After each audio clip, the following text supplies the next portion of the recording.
अस्सलाम वालेकुम। अच्छा, जो आज हम टॉपिक डिस्कस करेंगे वो है क्रोनिक रिनल फेलियर। इससे पहले हमने स्टोन्स किए थे सारे, उसकी टाइप्स देख ली थी। कौन सा स्टोन मोस्ट कॉमन कॉज होता है, यूरिक एसिड स्टोन कैसे बनता है, कैल्शियम स्टोन कैसे बनते हैं, कैल्शियम ऑक्सलेट वगैरह। आज हम स्टार्ट करेंगे वो क्रोनिक रिनल फेलियर। ये बहुत इंपॉर्टेंट एमसीक्यूज है, मल्टीपल टाइम इसमें से रिपीटेडली एमसीक्यूज पूछे गए हैं। ठीक है, आज हम इसको कवर अप करने की कोशिश करेंगे सारे को। ठीक है। अच्छा, सबसे पहले क्रोनिक रेनल फेलियर में हमें ये पता होना चाहिए कि ये ना एक इरिवर्सिबल कंडीशन है। ठीक है। और जब बंदे को रेनल फेलियर हो जाता है, पहले नॉर्मल आपकी फिजियोलॉजी पता होनी चाहिए रेनल का काम क्या होता है। फॉर एग्जांपल, इसने क्या करना है, वेस्ट प्रोडक्ट को बॉडी से एक्सक्रीट करना है और जितने भी हमारे आयंस, इंपॉर्टेंट आयंस हैं, उनकी रिटेंशन करवानी है बॉडी के अंदर। आप देखिए, जब किसी के अंदर रेनल फेलियर हो गया है तो उसके अंदर क्या इस तरह होगा कि उसकी जो रीअब्जॉर्प्शन थी किसकी, आयंस की, वो प्रॉपर हो सकेगी? नहीं हो सकेगी। जिस आयंस ने बॉडी के अंदर रीअब्जॉर्ब होना था और जिसने बाहर जाना था, दोनों का फंक्शन ऑल्टर हो जाएगा। ठीक है। अब जिसने बॉडी के अंदर आना था वो भी वो जाएगा यूरिन के अंदर, और जिसने यूरिन में एक्सक्रीट होना था वो आएगा किसके अंदर, बॉडी के अंदर। ठीक है। और नॉर्मल आपको इस टॉपिक से पहले ना, अगर रेनल की फिजियोलॉजी आती है ना अच्छे से, ठीक है, थॉरली ऊपर से जो मतलब इंपॉर्टेंट पॉइंट्स अगर वो आती है ना आपको रेनल की फिजियोलॉजी, तो ये आपको टॉपिक बहुत अच्छा समझ में आ जाएगा। अच्छा, अब देखें, सबसे पहले रेनल फेलियर की बात करते हैं जी। क्रोनिक रेनल फेलियर होता क्यों है, इसकी मोस्ट कॉमन कॉज क्या है? इसकी जो मोस्ट कॉमन कॉज है ना वो डायबिटीज़ मेलाइटस। जो डायबिटिक पेशेंट होते हैं ना उनमें ये मोस्ट कॉमन होती है, नंबर 1। ठीक है, एमसीक्यूज में पूछ लेते हैं कि जी most common cause of chronic renal failure क्या है, वो diabetes. Second most common cause क्या हो सकती है, हाइपरटेंशन। ये भी मल्टीपल टाइम एमसीक्यूज पूछे गए। और थर्ड में क्या हो सकती है, ग्लोमेरुलर डिजीजेस। हमने जब नेफ्रोटिक नेफ्रिटिक सिंड्रोम डिस्कस किया था, डिटेल में पढ़ा था, उसकी भी वीडियोस अपलोड है। उसमें मैंने आपको बताया था कि ग्लोमेरुलर डिसऑर्डर में फॉर एग्जांपल अगर हम बात करें फोकल सेगमेंटल ग्लोमेरुलोनेफ्राइटिस, हमने जब वो पढ़ा था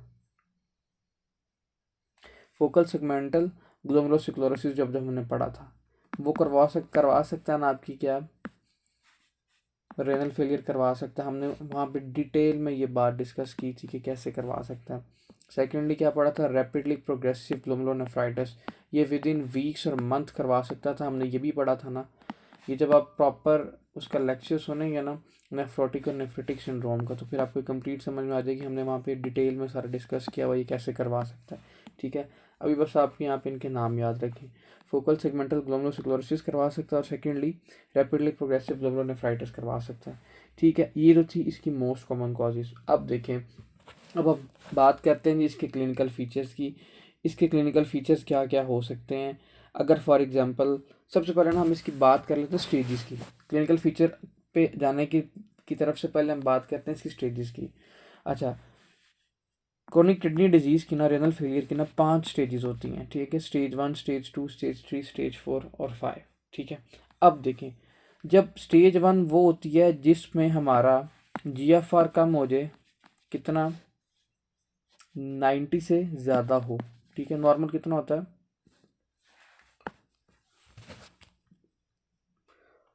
128 ml पर मिनट आपका जीएफआर नॉर्मल होता है।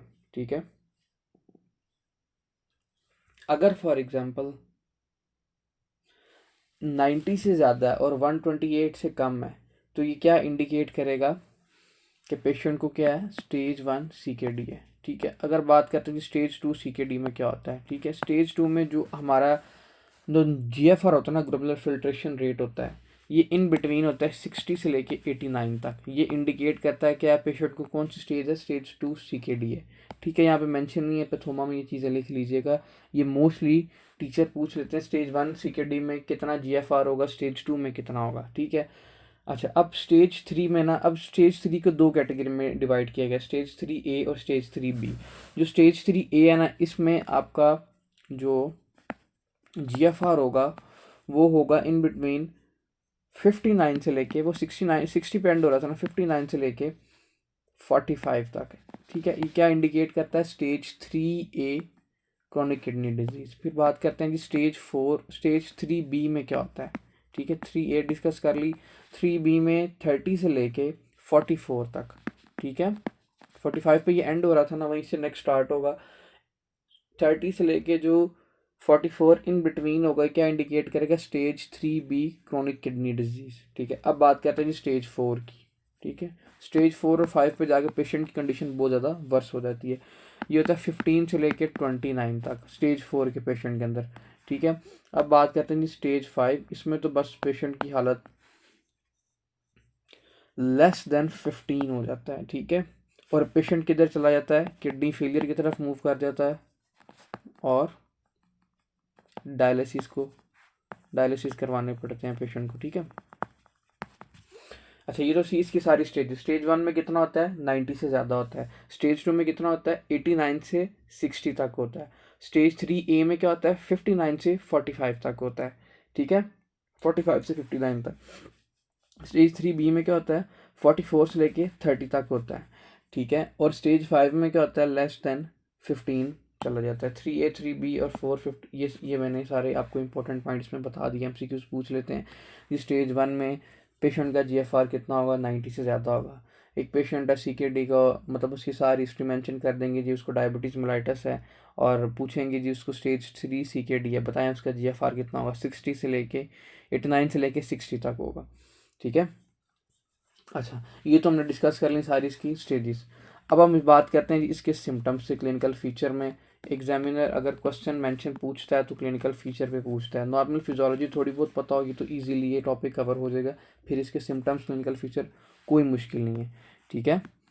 क्लिनिकल फीचर, सबसे पहले इम्पॉर्टेंट क्लिनिकल फीचर की बात करते हैं।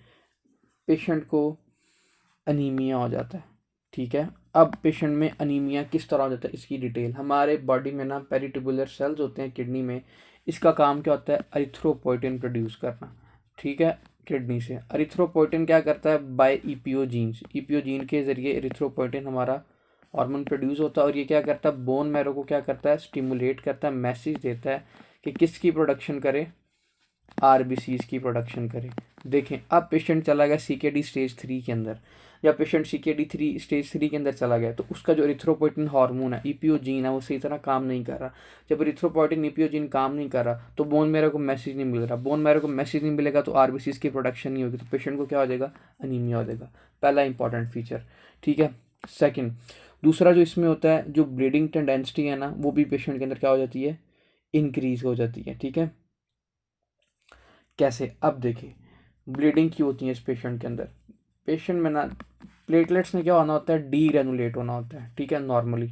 अब देखें CKD के पेशेंट के अंदर प्लेटलेट्स नो डाउट नॉर्मल है, इस पेशेंट के अंदर प्लेटलेट्स नॉर्मल है लेकिन उनकी डी ग्रेनुलेशन नहीं हो रही, ठीक है। जब पेशेंट की डी ग्रेनुलेशन नहीं होगी तो ब्लीडिंग टाइम क्या होगा उसका इंक्रीज कर देगा, ठीक है। सेकेंड बात, इसीलिए इसमें क्या होता है जी ब्लीडिंग टाइम इंक्रीज कर सकता है।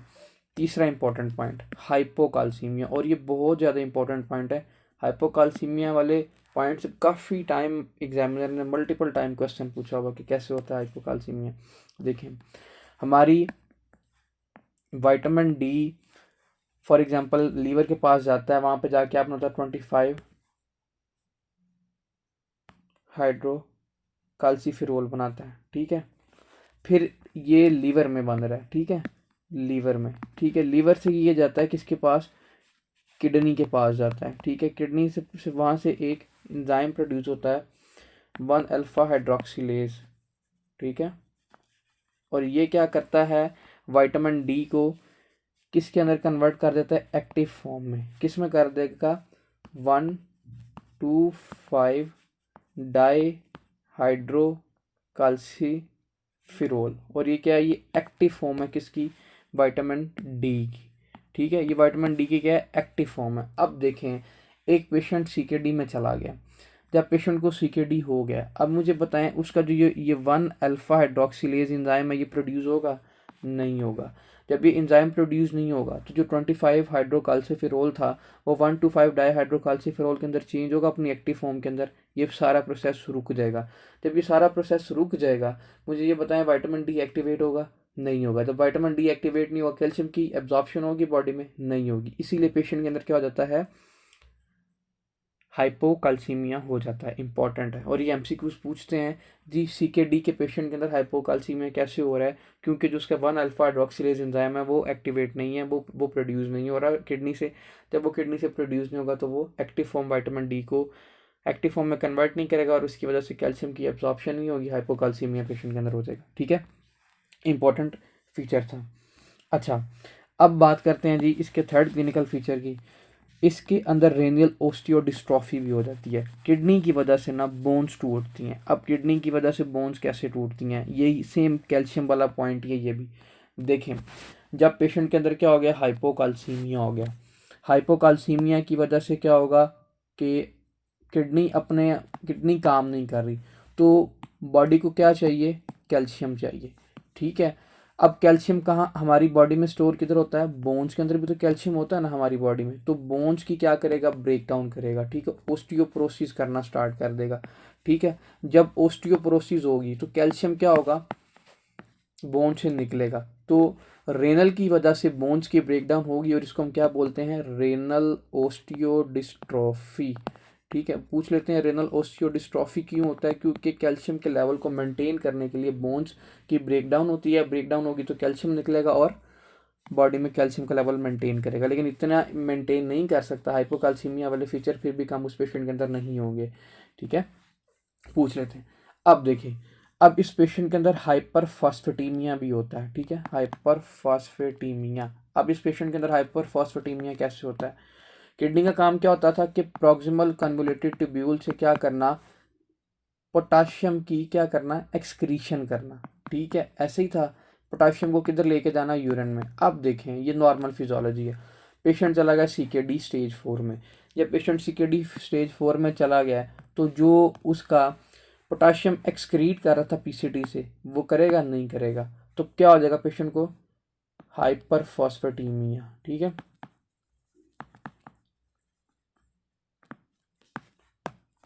हाइपरफॉस्फेटीमिया हो जाएगा। जो अर्ली स्टेज होती है ना, अर्ली स्टेज, फॉर एग्जांपल बात करते हैं स्टेज 1 की, उसके अंदर आपको हाइपरफॉस्फेटेमिया नहीं होगा, नॉर्मल होगा फॉस्फेट। क्यों, क्योंकि जो हमारी बॉडी में फाइब्रोब्लास्ट ड्राइव ग्रोथ फैक्टर होते हैं ना, ये एक्सक्रीशन कर रहे होते हैं किसकी, फॉस्फेट की, रेनल से, कंपनसेटरी मैकेनिज्म के जरिए। लेकिन with the passage of time अगर पेशेंट चला गया स्टेज 4 और स्टेज 5 के अंदर, तो ठीक है, तो बॉडी कितनी कैपेसिटी नहीं होगी कि फाइब्रोब्लास्ट ड्राइव ग्रोथ फैक्टर कितनी कैपेसिटी नहीं होगी कि आपके पोटाशियम को एक्सक्रीट कर सके बॉडी से। इसीलिए फीचर क्या आएंगे, हाइपरफॉस्फेटीमिया वाले आएंगे। ठीक है, स्टेज 3 4 5 में। ठीक है, ये भी यहाँ पे बात मेंशन नहीं है, ये भी कर लीजिएगा अपनी पथोमा की बुक में। पता चल गया हाइपरफॉस्फेटीमिया किस तरह होगा, हाइपोकाल्सीमिया किस तरह होगा, रेनल ओस्टियोडिस्ट्रॉफी किस तरह होंगी। अच्छा, अब इस पेशेंट के अंदर ना मेटाबॉलिक एसिडोसिस होगा। देखें, अब मेटाबॉलिक एसिडोसिस क्या हो गया, अगेन आपको वहाँ फिजियोलॉजी वाले पोर्शन पे लेके जाता हूँ कि मेटाबॉलिक एसिडोसिस में कैसे होगा। नॉर्मली पता क्या होता है, पोटाशियम एंड हाइड्रोजन की बॉडी से क्या होनी होती है, एक्सक्रीशन होनी होती है। ठीक है, और किसको रिटेन करना होता है, इन्होंने सोडियम को रिटेन करना होता है बॉडी में, किडनी में। अब पेशेंट चला गया सी के डी के अंदर। ठीक है, अब पेशेंट सी के डी के अंदर चला गया, मुझे ये बताएं कि जब पेशेंट सी के डी के अंदर चला गया तो पोटाशियम उसका बॉडी से निकलेगा, नहीं निकलेगा। पेशेंट को हाइपरकलीमिया हो जाएगा इसके अंदर, डेफिनेटली हाइपरकलीमिया हो जाएगा। पहला इंपॉर्टेंट फीचर, कैसे हाइपरकलीमिया हो जाएगा। दूसरा, हाइड्रोजन बॉडी के अंदर रिटेन होगा, उसकी वजह से मेटाबॉलिक एसिडोसिस होगी पेशेंट में, डेफिनेटली इस पेशेंट के अंदर मेटाबॉलिक एसिडोसिस भी होगी। ये भी इंपॉर्टेंट फीचर हम देख सकते हैं। थर्ड इंपॉर्टेंट बात, देखें, जो हमारे वेस्ट प्रोडक्ट हैं, यूरिया हो गया, नाइट्रोजन हो गया, क्या ये बॉडी से एक्सक्रीट करेंगे, नहीं करेंगे। जब हमारी बॉडी से यूरिया, ये जितने भी वेस्ट प्रोडक्ट हैं बॉडी से एक्सक्रीट नहीं करेंगे, इनका लेवल बॉडी में इंक्रीज कर जाएगा।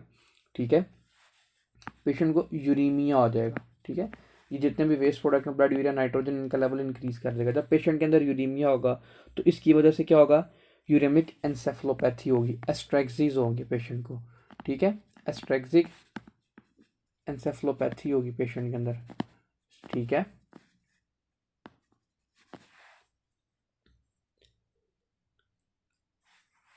यूरेमिक, हमने पेरिकार्डाइटिस में पढ़ा था कि जब आपका यूरिया का लेवल इंक्रीज कर जाता है तो वो पेरिकार्डाइटिस करवा देता है ब्लड में। ठीक है, तो इसीलिए इसमें यूरेमिक पेरिकार्डाइटिस पेशेंट के अंदर हो जाएगा। और अभी मैं आपको बताता हूँ, ये वाला पॉइंट नीचे आगे से चले बताता हूँ।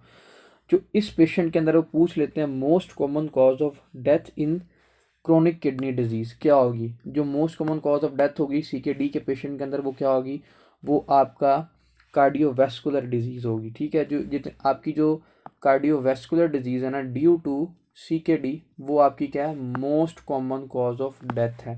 किसके अंदर, सी के डी के अंदर। ये भी एमसीक्यूज आया हुआ है, most common cause of death क्या होती है।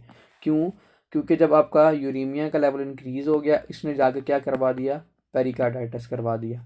ठीक है, इसीलिए पेशेंट के अंदर जो most common cause of death होती है वो कार्डियोवैस्कुलर इश्यूज होते हैं। ठीक है, हाइपरटेंशन की वजह से भी हो सकती है, क्योंकि हमने पीछे कॉज पढ़ी है ना कि हाइपरटेंशन भी सीकेडी करवा रहा है, हाइपरटेंशन ने सीकेडी करवाया, उसकी वजह से भी आपकी कार्डियोवैस्कुलर इफेक्ट हुए और डेथ के चांसेस इंक्रीज कर गए।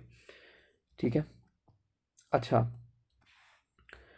इस पेशेंट के अंदर ना देखें वॉल्यूम भी तो ओवरलोड हो रहा है।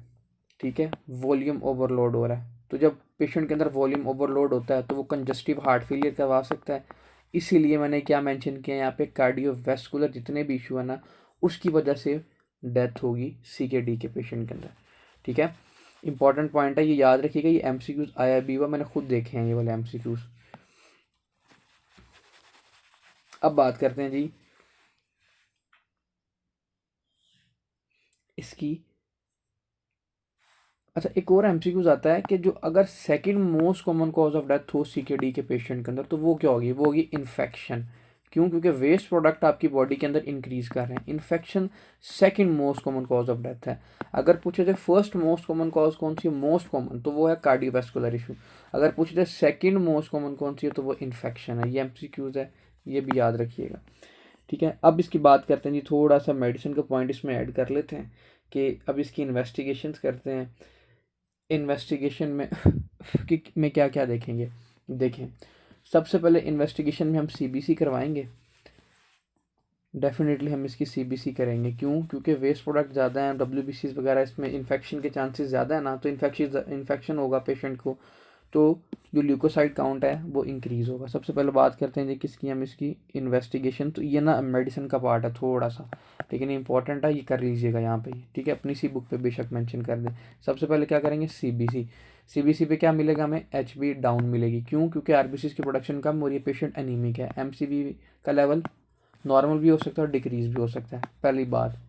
ठीक है, सेकंड पॉइंट, और क्या देखेंगे हम इसमें, ल्यूकोसाइटोसिस देखेंगे, डब्ल्यूबीसीज का लेवल इंक्रीज देखेंगे इस पेशेंट के अंदर, डेफिनेटली देखेंगे। क्यों, क्योंकि क्या हो रहा है, पेशेंट में इन्फेक्शन हो रहा है, इसीलिए क्या करेंगे, डब्ल्यूबीसीज का लेवल इसमें क्या होगा, इंक्रीज होगा। इसीलिए हम इसमें क्या करेंगे, सीबीसी पहले करेंगे। दूसरी बात, तीसरा काम, इसमें blood urea nitrogen and creatinine का लेवल चेक करेंगे।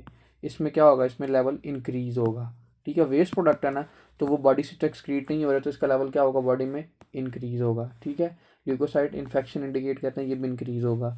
एचबी इसमें डिक्रीज होगी, जो क्या इंडिकेट कर रहा है, एनीमिया बता रहा है पेशेंट में। ठीक है, इसके अलावा इसमें हम क्या करेंगे, यूरिन एनालिसिस करेंगे इस पेशेंट के अंदर। ठीक है,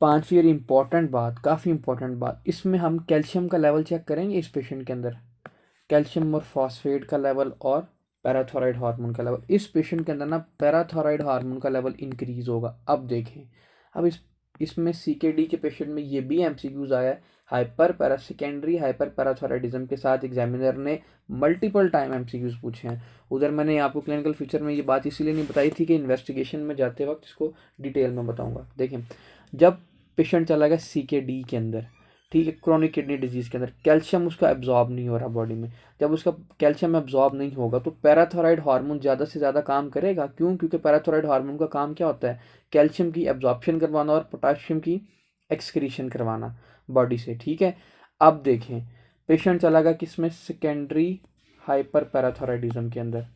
ठीक है,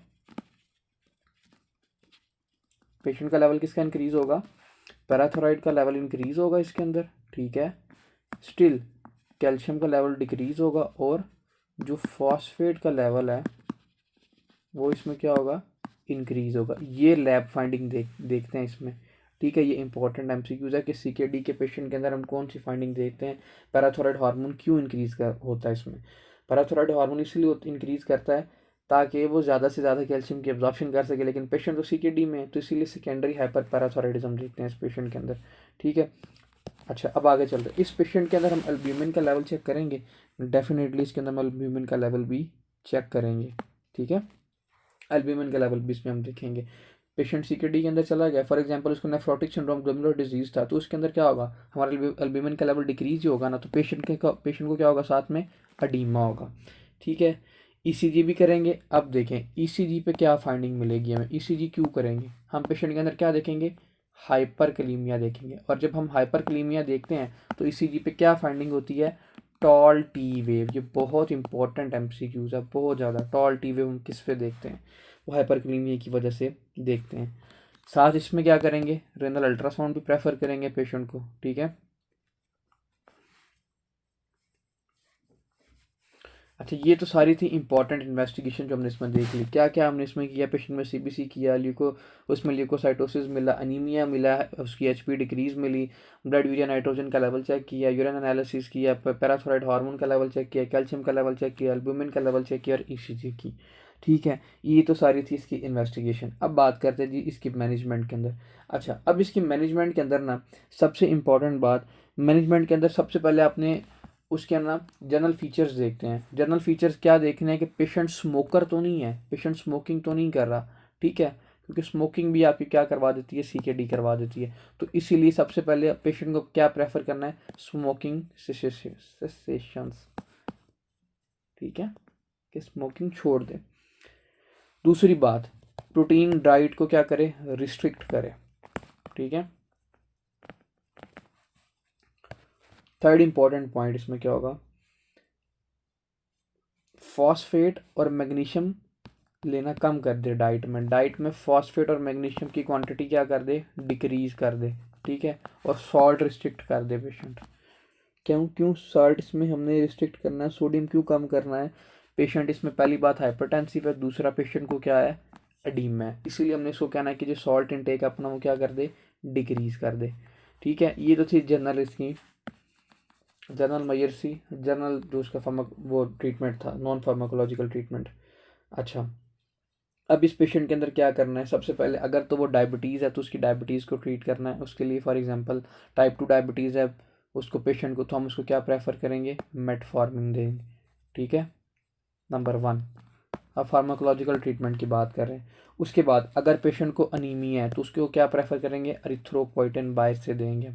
ठीक है, नंबर तीसरा पॉइंट, अगर फॉर एग्जांपल पेशेंट को क्या हाइपोकाल्सीमिया में जा रहा है तो बाहर से क्या हम उसको प्रेफर करेंगे, विटामिन डी देंगे, ताकि क्या हो, पेशेंट में ज़्यादा से ज़्यादा कैल्शियम की एब्जॉर्प्शन हो।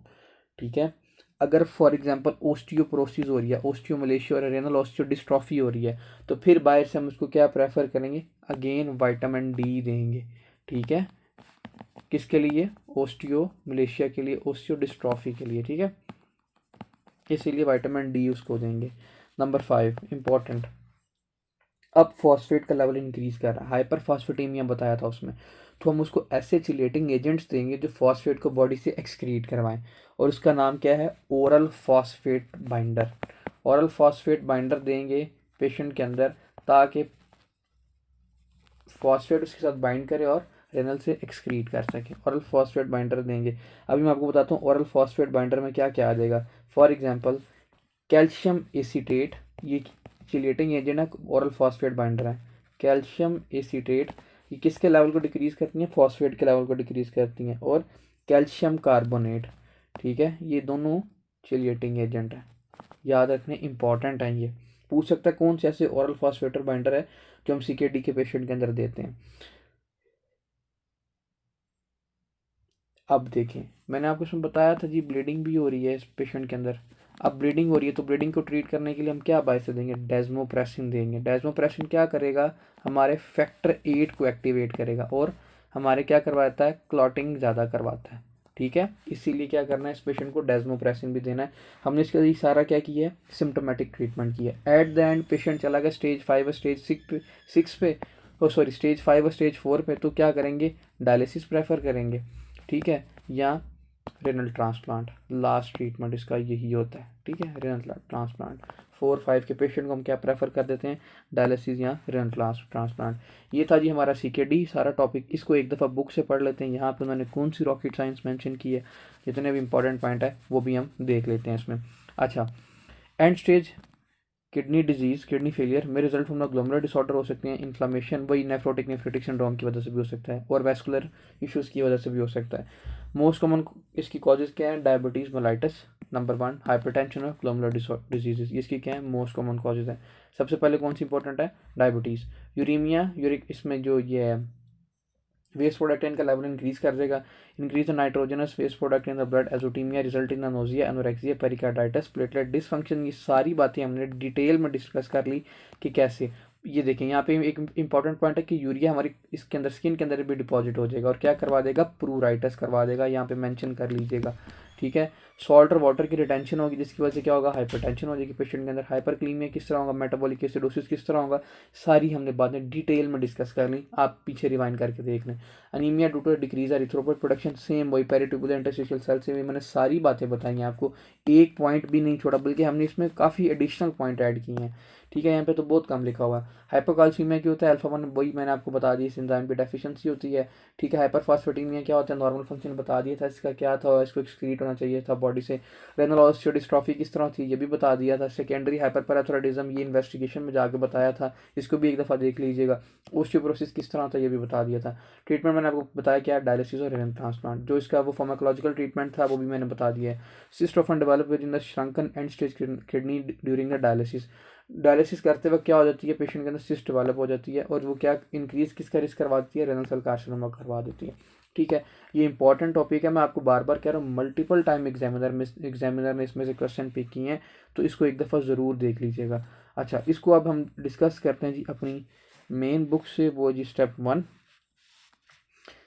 वन थोमा से तो कर लिया, तो स्टेप 1 रहेगी, तो इससे भी एक दफ़ा रीड आउट कर लेते हैं जिसमें क्या रॉकेट साइंस उन्होंने मेंशन की हुई है रेनल फेलियर की।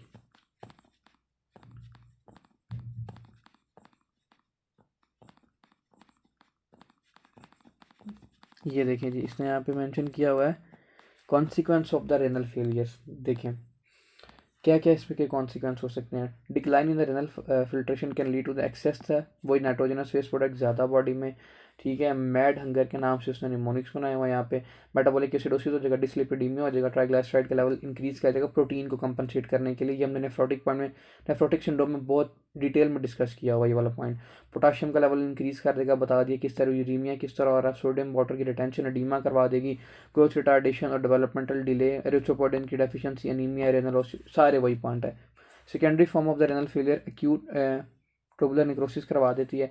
क्रोनिक में क्या? हाइपरटेंशन, डायबिटीज मेलाइटस और कॉन्जेनिटल। अगर तो एक्यूट में पूछे ना तो वो क्या? एक्यूट ट्यूबुलर नेक्रोसिस करवाती है। अगर क्रोनिक स्टेज में जा करवाए तो वो hypertension, diabetes mellitus, congenital anomalies भी करवा सकती हैं। इंक्रीमेंटल रिडक्शन, जीएफआर कम हो जाएगा, ठीक है। इसकी स्टेजेस होती हैं। नॉर्मल फॉस्फेट, अच्छा उसने बोला है कि जो शुरू में ना फॉस्फेट का लेवल नॉर्मल होगा, मैंने आपको बता दिया था। फाइब्रोब्लास्ट ग्रोथ फैक्टर प्रोड्यूस होते हैं, वो क्या करते हैं? प्रमोट करते हैं एक्सक्रीशन की, किसकी? फॉस्फेट की बॉडी से। वही मैंने आपको बात ये बता दिया था। यूरीमिया सिंड्रोम, इसमें यूरीमिया क्या होता है आप देखें, वेस्ट प्रोडक्ट लेवल इंक्रीज कर देगा बॉडी में, उसकी वजह से क्या हो जाएगा? पेरिकार्डाइटिस हो जाएगा, और ये को most common cause of death cardiovascular issue ही होते हैं। एंसेफेलोपैथी हो जाएगी, एनोरेक्सिया हो जाएगा, वही नोजिया और एस्ट्रेक्सिस हो जाएंगे पेशेंट के अंदर, ठीक है। यहाँ पे नहीं मेंशन, वो लिख लीजिएगा। ये था टॉपिक आज का इंपॉर्टेंट, इसका ट्रीटमेंट भी ऐड कर लीजिएगा, इन्वेस्टिगेशन भी ऐड कर लीजिएगा, वो मैंने आपको बता दी है, ठीक है। वो मस्ट ऐड कर लीजिएगा, एग्जामिनर मोस्टली पूछ लेता है। किसी का भी कोई क्वेश्चन हुआ तो वो कमेंट सेक्शन के अंदर पूछ सकता है। अल्लाह हाफिज़।